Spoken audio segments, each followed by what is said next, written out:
Әлемдік пандемия, коронавирус пандемиясы кризистік элементтерден бөлек жаңа мүмкіндіктер әкелуде. Оның бірі Қазақстанда мысалы ішкі туризм қарқынды дамып жатыр. Негізінде пандемияға дейінгі кезде ішкі туризм 12-13%-ға жыл сайын артып келген, бірақ енді пандемия болғалы бұрынғы уақытта шетелге баратын демалушылар қазіргі таңда отандық демалыс орындарын таңдауда. Көп жылдары отандық демалыс орындарында орналасу орындары тапшы болды. Дегенмен соңғы жылдары бұл мәселеге мемлекет күш жұмсап, тиісті инфрақұрылым жүргізіп, инвесторлар тартуда. Соның нәтижесінде осы жылдың бірінші тоқсанында жаңадан 50 орналасу орындары пайда болды. Оның нәтижесінде нөмірлік фонд және бір уақытта сыйымдылықта артып келеді. Атап өтетін жай, бұл курорттық аймақтарымызда орналасу орындары қарқынды өсіп келе жатыр. Былтырғы көрсеткішпен салыстырғанда осы жылдың нәтижесі 40%-ға өскен. Бұл ретте ол жердегі демалушылар санында көбейіп келе жатыр. Былтыр 1,2 миллион адам демалса, осы жылы бірінші тоқсан нәтижесі бойынша курорттық аймақтарда 1,7 миллион адам демалған екен. Және де бірінші жартыжылдықты алып салыстырғанда өткен жылмен 10%-ға артқан екен ішкі туризм бойынша демалатын қазақстандықтар. Соның бәрі пандемия әсері деп білуге болады. Мемлекеттік бағдарлама арқылы инфрақұрылымдық жұмыстар қарқынды жүріп жатқан білесіздер. 2019 жылдан бері 52-ден астам жоба жүзеге асырылды. Онда жұмсалған қаражат 60 миллиардтан асқан болса, ал келген инвесторлар триллионға жуық инвестиция құю арқылы сол жердегі жаңа демалыс орындарын ашып жатыр. Өздеріңіз білетіндей, Маңғыстау облысында былтырғы жылы жаңадан ашылған туристік кешен осы жылы да өз дамуын жалғастырып жатыр. Жаңадан аквапарк дейміз, сондай балаларға арналған демалыс орны ашылды, Тетис Блю деп аталатын. Бұл дегеніміз елімізде жанұя болып демалатын жерлердің пайда болуы, соның ішінде балаларға арналған демалыс орындары саны көбеюі. Осындай демалыс орталықта Бурабай курорттық аймағында ашылған мультимедиалық мұражай ашылды. Оның ішінде де жанұямен келіп демалуға барлық мүмкіндіктер жасалып жатыр. Сол себепті мемлекет тарапынан қазіргі таңда топ 10 аймаққа приоритеттік түрде қаражат жұмсалып жатыр. Олар Бурабай, Баянауыл, Балқаш, Алакөл, Маңғыстау, Нұрсұлтан мен Түркістан қаласы, Алматы тау кластері және Байқоңыр, Имантау-Шалқар курорттық аймақтары. Сол жерлерде инфрақұрылымдық жобалар жүргізу арқылы инвесторларға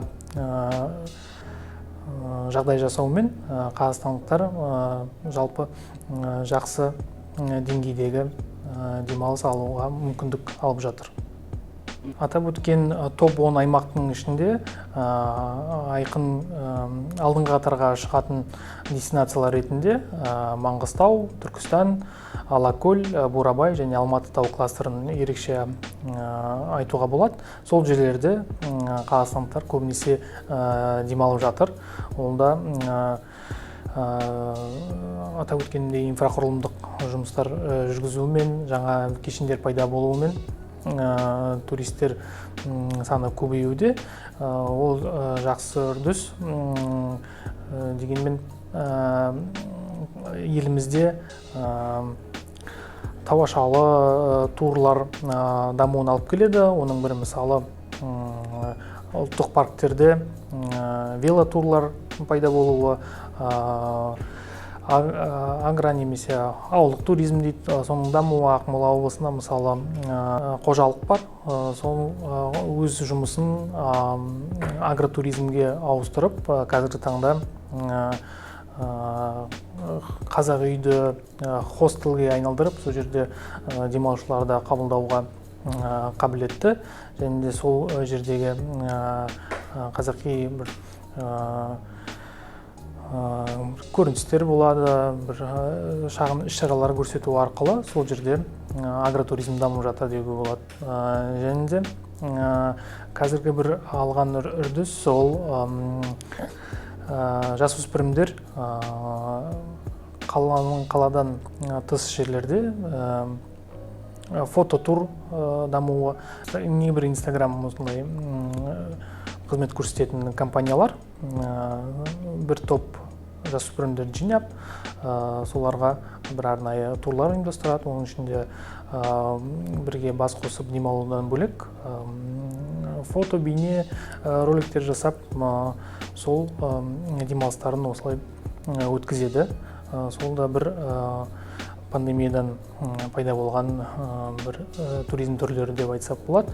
Еліміздің президенті өзінің жеке мысалымен Бұқтырма су қоймасында демалып, еліміздің азаматтарына елімізде демалуға деген осындай бір месседжін де берген болатын. Сол қазіргі таңда елімізде демалатын орындар, баратын жерлер көп. Тек сол бағытта ұйымдастырылған туризм көп болса деген ой.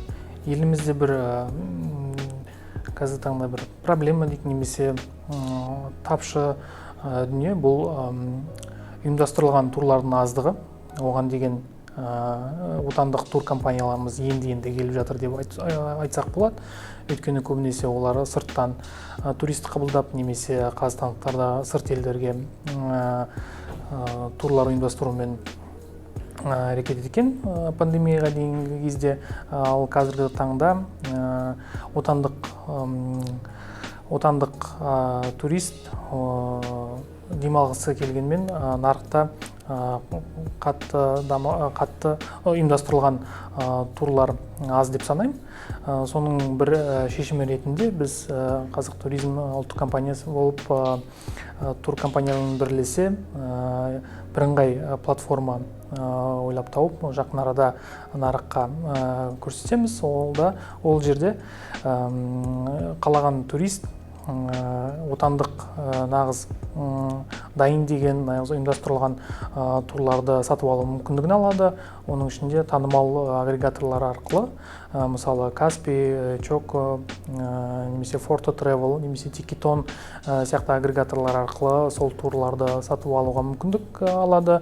Оның бір тиімділігі бағасын сәл төмендеу болады. Өйткені ұйымдастырылған туризм ол жерде фиксированный өзінің бір күндері болады. Сол себепті туроператорларында өзінің бір бағалары да кішкене төмен болады, ұйымдастырылған туризм болғандықтан. Сол себепті осындай мүмкіндік беру арқылы біз еліміздің азаматтарын ұйымдастырылған туризммен демалу бойынша көп осындай туризмнің дамуын қалаймыз.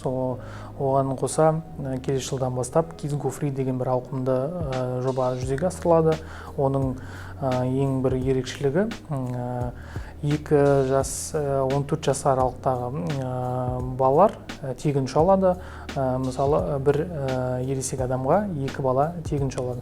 Оның бір жақсы жері тек қана жанұяға бюджетті үнемдеу емес, ол деген туроператорларды, қабылдаушы орналасу орындарын және әуе компанияларды ұйымдастырылған туризмді дамытуға күш береді. Ол дегеніміз тек қана жазғы маусымда емес, туристік тыс сезондарда да туристі көбіне қабылдауға, мүмкіндік алуға жағдай жасау. Сол себепті, мысалы, жанұя 30% үнемдесе, туроператорлар сол күз бен көктем айындағы турлар санын көбейтіп, орналасу орындалы сол кездері туристерді қабылдауға мүмкіндік көбейеді. Және де ең бір басты мәселе, ұйымдастырылмаған туризм біздің табиғатымызға көп зиян әкеледі. Ол жердегі ұйымдастырылған туризм бір шешетін проблемасы сол арнайы сол бағыттағы жасайтын туроператорлар немесе туркомпаниялар сол жердегі таза ұстау үшін күш жұмсап, сол топтарды сол жерді қоқыстамауға мүмкіндік жасайды және өздері қарайды. Туристік нысандар немесе туристік интересі бар жерлер қазіргі таңда жасөспірімдер арасында бір осындай үрдіс пайда болуда. Тек қана сол жерде демалып қана қоймай, сол жерде тазалап кету деген бір ауқымды іс-шара көктемнен бері жүзеге асырылып келеді. Ол өз елімде із қалдырмай саяхаттаймын деген бір топ